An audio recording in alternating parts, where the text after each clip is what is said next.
अल्हम्दुलिल्लाहि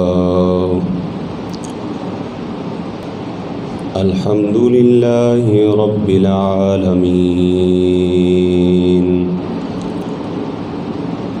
वस्सलातु वस्सलामु अला सय्यिदिल अंबियाइ वल मुरसलीन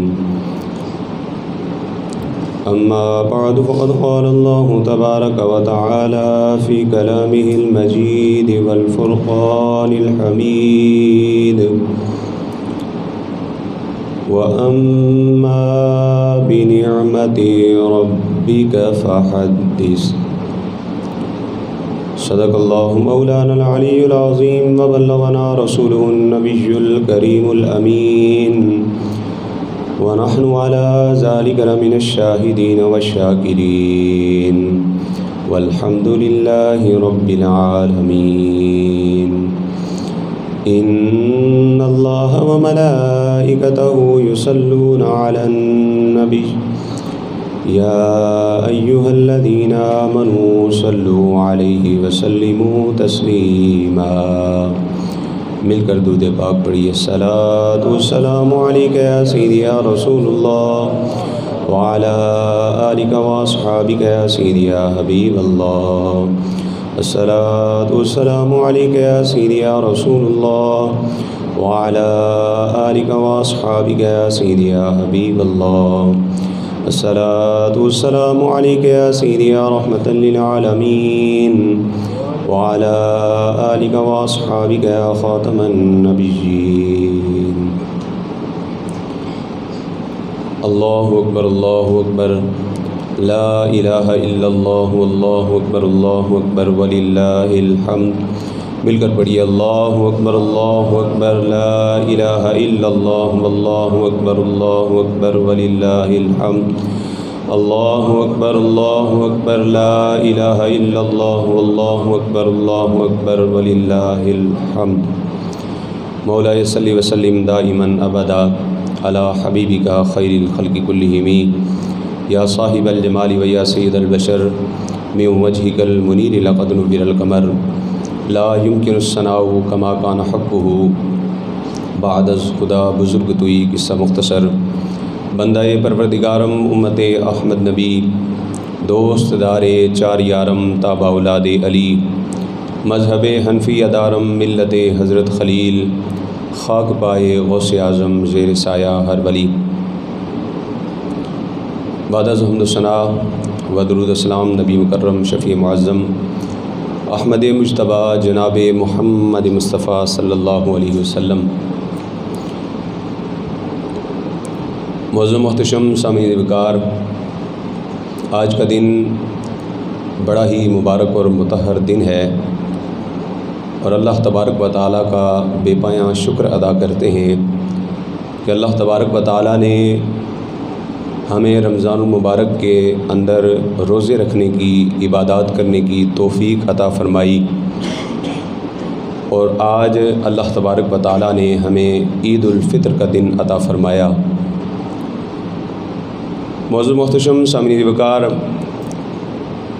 जब बाप अपने बेटे की कोई ड्यूटी लगाता है, कोई उस्ताद अपने शागिर्द की ड्यूटी लगाता है, कोई मालिक अपने नौकर की कोई ड्यूटी लगाता है, अगर जिसकी ड्यूटी लगाई जाए वो कमा हक़्क़ुहु उस ड्यूटी को अदा करे तो ड्यूटी लगाने वाला अपनी हैसियत के मुताबिक उसे कुछ न कुछ इनाम अता फ़रमाता है।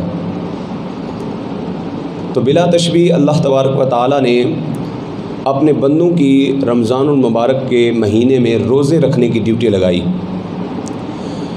और जब बंदों ने अहसन अंदाज में अल्लाह की रज़ा हासिल करते हुए रमज़ान का पूरा महीना रोज़े रखे तो अल्लाह तबारक व तआला ने इनाम के तौर पर हमें ईद का दिन अता फ़रमा दिया। बुलंद आवाज़ से कहें सुभान अल्लाह। अल्लाह तबारक व तआला ने कितना बड़ा करम फरमाया कि हमें ईद का दिन अता फ़रमाया।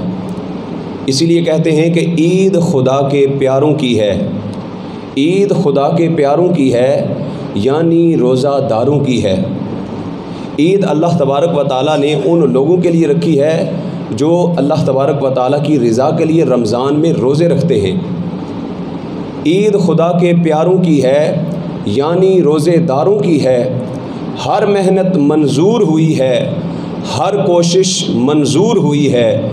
कर्ज़ उतरा बंदों के सर से, कर्ज़ उतरा बंदों के सर से, और दाद मिली अल्लाह के घर से। अल्लाह ने दाद के तौर पर ये ईद का दिन हमें अता फ़रमाया। और ईद के दिन हम ईद पढ़ के वापस जाते हैं तो बच्चों को ईदी दी जाती है। तो अल्लाह तबारक व तआला ने अपने बंदों को ईदी दी, तो क्या ईदी दी, सुनिए और झूम जाइए। मेरे आका करीम सल्लल्लाहु अलैहि वसल्लम ने इरशाद फरमाया, जब ईद का दिन आता है, अल्लाह के बंदे रमज़ान के रोज़े रखने के बाद जब ईद के दिन अपने घर से ईदगाह की तरफ चलते हैं तो अल्लाह तबारक व तआला उनके रस्तों के अंदर अपने मुबारक फ़रिश्तों को खड़ा कर देता है। रब के फ़रिश्ते लोगों के रस्तों के अंदर खड़े होते हैं। लोगों के जहन के अंदर ये सवाल आता है कि फ़रिश्ते खड़े होते हैं, हमें नज़र क्यों नहीं आते। बहुत कम खुश नसीब लोग होते हैं जिनको फ़रिश्ते नज़र आते हैं। और उलमा फरमाते हैं कि शुक्र करो कि तुम्हें फ़रिश्ते नज़र नहीं आते, क्योंकि जो लोग फ़रिश्तों को देख लेते हैं वो अपनी आखिरी उम्र में नाबीना हो जाते हैं। वो अपनी आखिरी उम्र में नाबीना हो जाते हैं। अच्छा, हमें पता कैसे चलेगा कि फ़रिश्ते खड़े हैं? हमें महसूस तो होना चाहिए। उलमा फरमाते हैं, जब तुम ईद के लिए अपने घर से चलते हो ईदगाह की तरफ इरादा लेकर ईद पढ़ने का, जब तुम्हारे दिल के अंदर खुशी और मुसर्रत के जज्बात बेदार हो रहे होते हैं, ये इस बात की दलील होती है कि रब ने तुम्हारे रस्तों में फ़रिश्तों को खड़ा कर दिया। जब हम ईद के लिए आते हैं हमारे दिल के अंदर कितनी मुसर्रत होती है, कितनी खुशी होती है। यही इस बात की दलील है कि रब ने रस्ते में फ़रिश्ते खड़े किए हुए हैं, हमारे ऊपर रहमतों का नुज़ूल हो रहा है। और फिर बड़ी ही प्यारी हदीस मुबारक है, मेरे आका ने इरशाद फरमाया, जब ईद का दिन आता है तो अल्लाह तबारक व तआला फ़रिश्तों से मुखातिब होकर फ़रमाता है, ए फ़रिश्तों, बताओ उस मज़दूर की क्या मज़दूरी होनी चाहिए कि जिसने अपनी मज़दूरी का हक़ अदा कर दिया हो। तो फ़रिश्ते अर्ज़ करते हैं, या बारी ताला, जिस मज़दूर ने सही तरीके से मज़दूरी की हो उसका हक़ ये है कि उसका मुआवज़ा पूरा पूरा उसको दिया जाए। तो रब्बे कायनात फ़रिश्तों से फ़रमाता है, ए फ़रिश्तों, गवाह हो जाओ, मेरे जिन बंदों ने मेरी रज़ा के लिए रमज़ानुल मुबारक के महीने के अंदर रोज़े रखे हैं, खालिसतन मेरी रज़ा के लिए रमज़ान का महीना गुजारा है, फ़रिश्तों, अब मेरे बंदे नमाज ईद अदा करने के लिए मस्जिद में जा रहे हैं, ईदगाह में जा रहे हैं। गवाह हो जाओ कि मेरे ये बंदे मुझसे जो जो दुआएं मांगेंगे मैं इनकी सारी दुआओं को कबूल फरमा लूँगा, सारी दुआओं को कबूल कर लूँगा, मैं इनाम दूँगा। और फिर यहीं पर बात ख़त्म नहीं हुई। जब बंदे नमाज अदा कर लेते हैं तो रब्बे कायनात अपने बंदों से मुखातिब होकर फ़रमाता है, ए मेरे बंदो, तुम मस्जिद के अंदर मेरी रज़ा के लिए आए हो, गिड़गिड़ा कर मेरी बारगाह में दुआएं कर रहे हो, तो सुन लो मेरी तरफ से रब्बे कायनात ये ऐलान करता है कि ए मेरे बंदो, आज तुम वापस जाने से पहले पहले तुम अपने सारे गुनाहों से निजात पा चुके होगे, तुम्हारे सारे गुनाह बख्श दिए जाएंगे। और फिर यहीं पर भी बात ख़त्म हो जाती, लेकिन रब ने यहाँ पर भी बात ख़त्म नहीं की। ईदी देनी है तो कितनी ईदी दी है? कोई 10 रुपये देता है, कोई 50 देता है, कोई 100 देता है, अपनी अपनी हैसियत के मुताबिक देते हैं। रब ने अपनी रहमत कामिला के मुताबिक ईदी अता फरमाई। फरमाया, ए मेरे बंदो, मैंने सिर्फ तुम्हारे गुनाहों को बख्शा ही नहीं है, बल्कि तुम्हारे जितने भी गुनाह थे उन सब गुनाहों को मैंने नेकियों में भी तब्दील फरमा दिया। सारे गुनाह नेकियों में भी तब्दील हो गए हैं। रब ने कितना करम किया। हुजूर फरमाते हैं, जब अल्लाह के बंदे रब के घर में नमाज ईद अदा करने के लिए आ रहे होते हैं तो गुनाहों के पहाड़ उठा कर ला रहे होते हैं, और जब वापस जा रहे होते हैं तो नेकियों के अंबार लेकर जा रहे होते हैं। कितना अल्लाह तबारक व तआला ने करम फरमाया। तो इस मुसर्रत वाले दिन के अंदर हमें करना क्या चाहिए? एक तो रब की रज़ा और खुशनुदी मिलने पर हमें खुशी मनानी चाहिए, और उस खुशी के अंदर हमें उन लोगों को भी शामिल करना चाहिए जो गरीब होते हैं, जो मुस्तहिक होते हैं, जो मोहताज होते हैं। हमें चाहिए कि हम उनको अपनी खुशियों के अंदर शामिल करें। अगर ईद के दिन भी हमारे मोहल्ले के अंदर, हमारी गली के अंदर, हमारे पड़ोस में अगर कोई गरीब का बच्चा रोता हुआ ईद गुजार रहा है तो फिर हमारी ईद का कोई फ़ायदा नहीं है, कोई मायना नहीं है हमारी ईद का। अगर ईद के दिन भी हमारे मोहल्ले के गरीब और यतीम लावारिस बच्चे जो हैं वो अफसुर्दगी के आलम में हैं, ज़रूरी नहीं कि रो ही रहा हो हर बच्चा, बाज़ रो नहीं भी रहे होते। बात कहने का मकसद ये है कि अगर यतीमों की दाद रसी नहीं की इस दिन के अंदर तो फिर हमारी खुशी का कोई मायना नहीं है। आपके मोहल्ले के अंदर, पड़ोस में, आपकी गली के अंदर जितने भी यतीम हैं, हमें चाहिए कि हम उनकी भी खिदमत करें। जिस तरह हम अपने बच्चों को, अपने अजीज़ों को ईदी देते हैं, वैसे ही हम उन बच्चों को भी ईदी के अंदर शामिल करें। और अगर हो सके तो अपने नन्हे मुन्ने बच्चों के हाथों से उनको ईदी दिलवाएं। बच्चे के दिल के अंदर एक हिर्स होती है, एक लालच होती है ईद के दिन बहुत सारे पैसे इकट्ठे करने की। और बच्चे उमूमन जब थोड़े से समझदार होने लगते हैं तो थोड़े से कंजूस होना शुरू हो जाते हैं। ये जज्बा उनमें क्यों नहीं पैदा होता? अगर वालिदैन अपने बच्चों के हाथों से सदक़ात व खैरात की आदत डलवा दें तो बच्चे कभी भी कंजूस नहीं होते। लिहाजा ईद के दिन अपने इलाके के गरीब मोहताज बच्चों की मदद करनी है तो अपने बच्चों के ज़रिए से कराएं। इंशाअल्लाह उनके दिल के अंदर जज्बा पैदा होगा। और हम क्यों ये गरीबों की मदद ना करें, क्यों यतीमों की मदद ना करें? हम तो उस नबी के मानने वाले हैं जो यतीमों के लिए मावा व मलजा बनकर आया है। वो नबियों में रहमत लक़ब पाने वाले, मुरादे गरीबों की भर लाने वाले, मुसीबत में गैरों के, बुलंद आवाज़ से बोले ना, मुसीबत में गैरों के वो अपने पराये का गम खाने वाले, मुसीबत में गैरों के काम आने वाले। उस नबी की तो ये शान है। और यतीम के हवाले से एक वाक़या आपने बड़ा सुना होगा, बड़ा मशहूर है। जब भी मैं पढ़ता हूँ ईमान ताज़ा हो जाता है। यतीमों की मोहब्बत दिल के अंदर ख़ास करके ईद के दिन पैदा हो जाती है। मेरे आका करीम सल्लल्लाहु अलैहि वसल्लम ईद के दिन तैयारी फरमा के अपने घर से ईदगाह की तरफ निकले। रास्ते के अंदर देखा बच्चे खेल रहे हैं, ईद की खुशी के अंदर बच्चे आपस में अटकेलियाँ कर रहे हैं। लेकिन हुजूर जब थोड़े से आगे गुजरे तो देखा एक बच्चा है जिसके कपड़े फटे पुराने हैं और उसकी आंखों से आंसू जारी हैं। आका करीम सल्लल्लाहु अलैहि वसल्लम उस बच्चे के करीब जाकर रुक गए और हुजूर ने उसके सर पर दस्ते शफ़क़त फेरते हुए उससे पूछा, है बच्चे क्या वजह है, आज तूने अच्छा लिबास क्यों नहीं पहना, आज तेरे चेहरे पर खुशी नज़र क्यों नहीं आ रही? तो वो बच्चा अर्ज़ करने लगा, या रसूल अल्लाह, मेरे वालिद आपके सहाबी थे और वो आपके नाम पर एक जंग के अंदर कुर्बान हो गए हैं, एक जंग के अंदर आपके साथ लड़ते लड़ते शहीद हो गए हैं। मेरी वालदा भी नहीं है। या रसूल अल्लाह, खुशियाँ तो माँ बाप के साथ होती हैं, मैं कैसे खुशियाँ मनाऊँ, मेरे तो माँ बाप ही नहीं हैं। अल्लाह अकबर। आका करीम सल्लल्लाहु अलैहि वसल्लम की आंखों से आंसू रवां हो गए। उस नन्हे बच्चे की गुफ्तगू सुनकर हुजूर सल्लल्लाहु अलैहि वसल्लम ने उसको पकड़ा और पकड़ कर रास्ता अपना ईदगाह की तरफ से तब्दील करके वापस अपनी घर की तरफ रुख किया। हज़रत आयशा सिद्दीक़ा रज़ियल्लाहु ताला अन्हा के हुजरा अक़दस के अंदर मेरे आका करीम सल्लल्लाहु अलैहि वसल्लम तशरीफ़ फरमा हुए और हज़रत आयशा से फरमाने लगे, आयशा, इस बच्चे को नहलाओ, इसको नया लिबास पहनाओ, इसको खाना खिलाओ, इसको तैयार कराओ। मैं मोहम्मद अरबी इस बच्चे को अपने साथ ईदगाह में लेकर जाऊँगा, इसको तैयार करवाओ।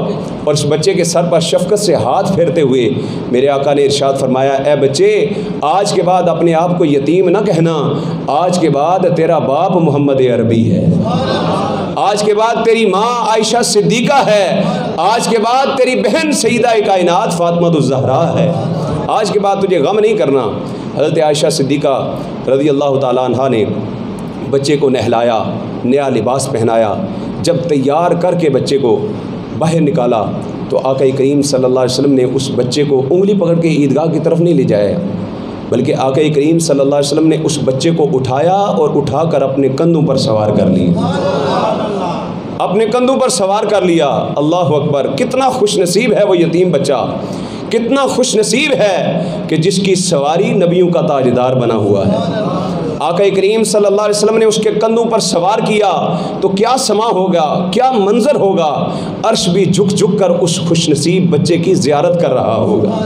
जो हुजूर के कंधों पर सवार है। सहाबा इकराम भी ईदगाह से एड़ियाँ उठा उठा कर पहचानने की कोशिश कर रहे हैं, ना ये हसन नज़र आता है, ना ये हुसैन नज़र आता है, ये कौन खुशनसीब बच्चा है जो हुजूर के कंधों पर सवार है, नबियों का ताजदार जिसकी सवारी बना हुआ है। छोटे बच्चे पूछते हैं, अरे तू कौन है, बता तो सही।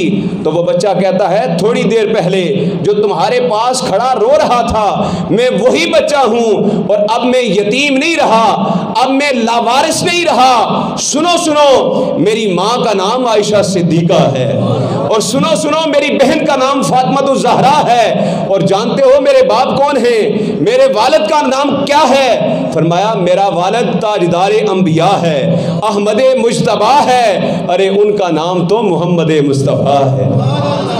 नबियों के ताजदार मेरे वालिद हैं, अब मैं गरीब और मोहताज और नादार नहीं रहा। और इस शान से आका करीम सल्लल्लाहु अलैहि वसल्लम ने गरीबों और यतीमों की मदद फरमाई और अपनी उम्मत को दर्स दिया कि यतीमों के साथ तुमने हुस्न सलूक से पेश आना है। अच्छा, बाज़ लोग ऐसे भी होते हैं जो यतीमों से सिर्फ़ इस वजह से नफ़रत करते हैं या इस वजह से मोहब्बत नहीं करते कि यतीम बड़े बदतमीज़ होते हैं। और ये अक्सर देखा गया है, अक्सर यतीम जो होते हैं वो बड़े बदतमीज़ होते हैं, बड़े शरारती होते हैं। अच्छा, इसकी वजह जानने की कोई कोशिश नहीं करता, भैया वजह क्या है, वो क्यों इतने चिलचिड़े हैं, वो इतने बदतमीज़ क्यों हो गए हैं, आखिर वजह क्या है? वजह यही है कि उनके सर पर बाप का साया नहीं है, समझाने वाला बाप नहीं है उनका, जो उनको समझाकर सीधे रास्ते पर चलाता। जब वो लोगों के धक्के, लोगों के ताने खाकर बड़े होते हैं तो वो बदतमीज़ ही बनते हैं, वो अपने आप को संभालने के लिए चिड़चिड़े हो जाते हैं, गुस्सील हो जाते हैं। खुदारा बच्चों के साथ, यतीम बच्चों के साथ खुसूसी तौर पर शफ़क़त से पेश आएँ। जब आप किसी बच्चे के सर पर शफ़क़त से हाथ फेरेंगे, शफ़क़त से दिलासा देंगे, उसे समझाने की कोशिश करेंगे, उसे तमीज़ सिखाने की कोशिश करेंगे, तो इंशाअल्लाह वो यतीम का बच्चा भी इंशाअल्लाह उसकी सीरत भी अच्छी बन जाएगी, उसका अंदाज़े गुफ्तगू भी अच्छा बन जाएगा। लेकिन आप अपना किरदार तो अदा करें, आप भी उसको अगर धक्के देंगे तो वो मज़ीद बदतमीज़ बनेगा बजाय सुधरने के। तो इसलिए ख़ास करके इस दिन के अंदर हमने यतीमों का ख्याल रखना है, गरीबों का ख्याल रखना है। अगर आप अपने घर के अंदर कोई चीज़ पकाते हैं तो गरीब का घर करीब है, पड़ोस में है, गली में है, तो उसके घर के अंदर ज़रूर पहुँचाएँ। आपके अमीर रिश्तेदार के घर के अंदर शीरीनी पहुँचे ना पहुँचे, गरीब के घर के अंदर ज़रूर पहुँचनी चाहिए। अब बात करते हैं लोगों के मिलने की। जब ईद ख़त्म होती है, खुतबा होता है, दुआ होती है, लोग आपस में मिलते हैं, तो अक्सर देखा गया है लोग मिलने में भी डंडी मार जाते हैं। अक्सर लोग मिलने में डंडी मार जाते हैं। अच्छा, इसमें डंडी का क्या मतलब है जी? एक तो है ज़ाहिर डंडी कि मिला ही नहीं अच्छी तरह से, बाज़ तो ऐसे भी हैं, सारे तो नहीं ऐसे होते, लेकिन कुछ ऐसे होते हैं जो पसंद आ गया उसको तो अच्छे तरीके से मिल गए, और जो पसंद नहीं आया बस ठीक है जी, ईद मुबारक। अब 3-3 बार कौन ऐसे ऐसे करता रहे, ठीक है जी ईद मुबारक, बस बात ख़त्म। आप 3 बार ना करें, एक ही बार करें, लेकिन अच्छे अंदाज में करें। और अच्छे अंदाज में करने का मतलब ये नहीं कि आपका बज़ाहिर अंदाज़ ही अच्छा होना चाहिए, बल्कि अंदर से आपका दिल भी साफ़ होना चाहिए। अगर आपके दिल के अंदर कीना है, आपके दिल के अंदर बुग़्ज़ है, आपके दिल के अंदर हसद है, आपके दिल के अंदर नाराज़गी है, तो फिर आपके सीने मिलाने का कोई फ़ायदा नहीं है। अगर आपकी किसी से नाराज़गी है तो उसको बज़ाहिर सिर्फ हंसी खुशी मिल लेना, सीने लगा लेना, ईद मुबारक कह देना, यही काफ़ी नहीं है, बल्कि दिल से कदूरतें, नफ़रतें सारी निकाल कर उसको सीने के साथ लगाएं। और जब सारी कदूरतें निकाल कर आप उसको सीने के साथ लगाएंगे तो फिर इंशाअल्लाह आपको ईद की मुसर्रतें नसीब हो जाएंगी, फिर आपको ईद पढ़ने का मज़ा आएगा, वरना ईद पढ़ने का मज़ा नहीं आएगा।